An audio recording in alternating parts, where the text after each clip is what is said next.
If you're a facilities manager at a university, you know students rely on the cafeteria for breakfast, lunch, dinner, and the occasional late-night snack. So when a dishwasher breaks down and dirty plates pile up, the mess hall can turn messy in the blink of an eye.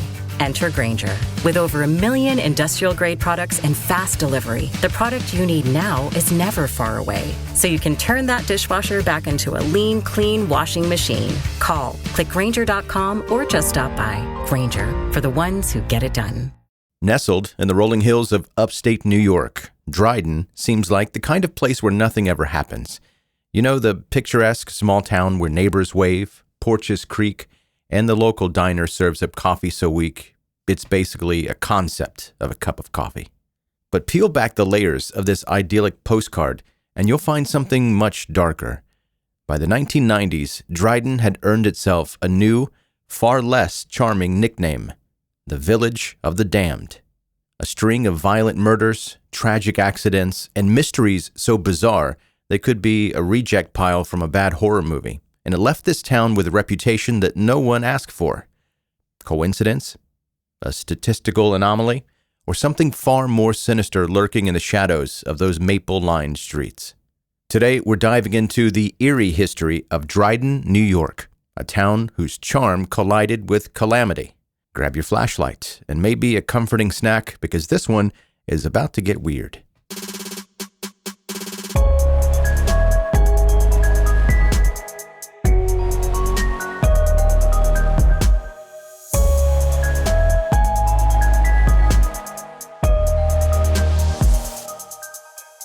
Dryden, New York is one of those small towns where there could be a backdrop for a postcard, or you would not be surprised to see it as the cover image of a jigsaw puzzle box. Nestled in Tompkins County, it's a place where the hills roll gently. The neighbors all know your name, and probably your business, and the loudest thing around is the occasional hum of a passing tractor. It's the kind of town where life moves slowly, and that's exactly how people liked it. But by the 1990s, that tranquil image had been shattered. A string of tragedies, violent crimes, and mysterious deaths, along with some strange accidents, began to cast a long shadow over this quiet community. The media, ever ready to put a dramatic spin on a grim story, christened it the Village of the Damned. It wasn't the kind of nickname you'd embroider on a welcome mat, but it fit the unsettling chain of events that seemed to plague Dryden. Each new incident added to a growing sense of unease, turning a once idyllic town into a place where the whispers of bad luck or something far darker became impossible to ignore. Dryden was no longer just another dot on the map. It was a mystery waiting to be solved, or at least survived. In 1989, Dryden's postcard-perfect image took its first devastating hit. The Harris family, Warren, Dolores, and their 2 young daughters, Shelby and Marcella, were brutally murdered in their home. It was a crime so shocking that it sent ripples through the community, leaving neighbors stunned and terrified. In a town where people rarely lock their doors, the violence felt incomprehensible. The investigation quickly uncovered a chilling motive. The crime was tied to a jilted lover, someone who had allowed rejection to fester into something unthinkable. The details of the case were haunting. An ordinary family torn apart by an extraordinary act of rage. For Dryden, this wasn't just a tragedy, it was the beginning of a transformation. The quiet streets that once felt safe now seemed to hold shadows where none had existed before. The emotional fallout was immense. Grief swept through the town like a storm, leaving everyone reeling. Neighbors who once greeted each other with easy smiles now exchanged nervous glances, wondering if another tragedy was waiting just around the corner. The Harris murders weren't just a horrific loss. They were the event that set the stage for Dryden's dark reputation, marking the beginning of what many would come to call a curse. If the Harris family murders were the first strike of lightning in Dryden's dark storm, what followed was a relentless downpour of tragedy, the kind of thing that makes you wonder if a town somehow angered a vengeful deity, or if the local cemetery was built over a particularly grumpy poltergeist. Either way, the hits kept coming, each one more unsettling than the last. Within a few short years, a series of unexplained and tragic deaths shook the town to its core.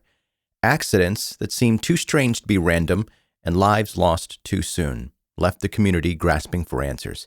Dryden began to feel less like a small town haven and more like the opening montage of a very grim documentary. In 1996, another devastating event tore through the town's already fragile sense of security. 2 high school teenage cheerleaders were brutally murdered, sending shockwaves not just through Dryden, but across the nation. These were bright, promising young lives cut short in a way that felt both senseless and cruel. For a town already burdened with so much grief, this was yet another wound that refused to heal. If all of that wasn't enough, Dryden seemed to attract mysteries that stubbornly refused resolution. Disappearances, strange accidents, and lingering questions became a part of the town's unsettling lore. It was the kind of place where you couldn't help but look over your shoulder, even in broad daylight. Each of these events piled onto the growing sense of dread in Dryden, deepening the town's reputation as a magnet for misfortune. At a certain point, you had to wonder, was this just a terrible string of luck or something far more sinister weaving its way through the fabric of the community? With so much tragedy packed into such a small town, it was only a matter of time before people started looking for answers. Dryden's eerie string of misfortunes had folks speculating about everything from bad luck to full-blown supernatural shenanigans. Let's break down the theories that have kept the town's reputation as the village of the damned alive and well. Some say Dryden is cursed. Let's be honest, it's not a hard sell. When a town racks up this many tragedies, people start looking for explanations beyond bad luck. Theories range from the mildly plausible to the outright bizarre. But the idea of a curse is a town favorite, whether it's bad karma or some ancient grievance, or maybe a vengeful witch who didn't get her pumpkin spice latte exactly right. The notion of a dark force looming over Dryden has plenty of believers. One of the most enduring theories ties Dryden's troubles to its proximity to the Finger Lakes, a region steeped in Native American history. The land, rich in beauty and resources, has also borne witness to centuries of conflict and displacement. Could the tragic history of the area left behind a lingering energy, something unsettled that seeps into the present? Some point to stories of cursed land or relentless spirits, wondering if Dryden has become an unintended target of old, unresolved anger. Others take a more modern approach to the curse idea, blaming the bad vibes on the collective unease that comes with so much tragedy. It's almost like a self-fulfilling prophecy. Once people start expecting bad things to happen, the universe has a funny way of delivering on that. Still, the curse theory sticks because it offers a neat way to explain the unexplainable. It's easier to blame an ancient hex or a malevolent force than to face the randomness of life's tragedies. And let's face it, a curse makes a much better story. Whether it's true or just a coping mechanism, the idea of a curse has woven itself into Dryden's identity, ensuring that the town's eerie reputation remains alive and well. For those who love a good ghost story, Dryden has enough material to keep you awake at night. And not just because your imagination runs wild after binging The X-Files. With its tragic history, the town has become the perfect breeding ground for eerie tales and urban legends. Locals talk about restless spirits roaming the streets, shadowy figures lurking just out of sight, and strange noises that come from out of nowhere.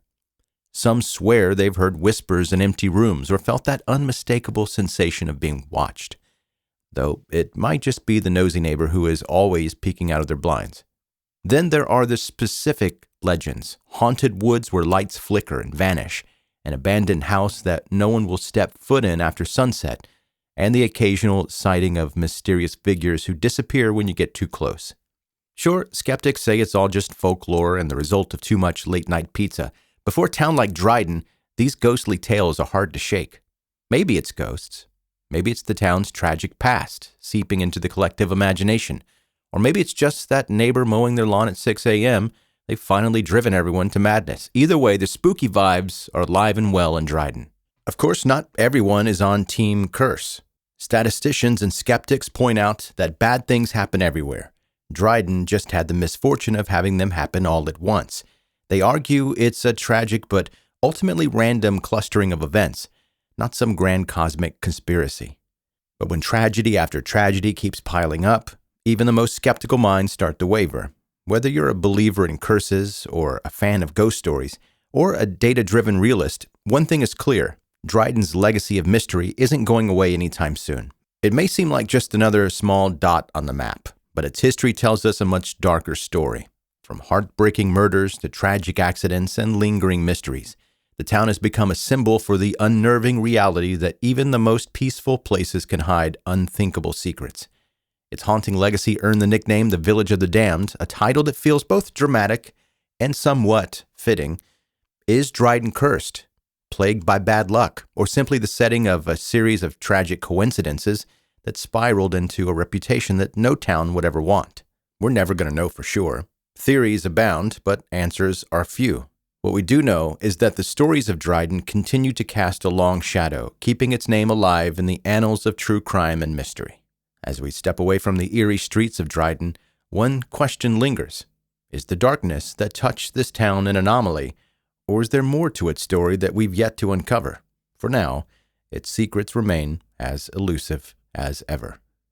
Thanks for tuning in to this episode of 10-Minute Mystery. If you enjoyed it, don't forget to hit subscribe. Do that right now and leave a review. It helps more curious minds discover the show. And if you're hungry for more stories like this, maybe creepier by way of murder, check out my other podcast, 10-Minute Murder, where I dive into true crime stories that are brief and bingeable. See you next time.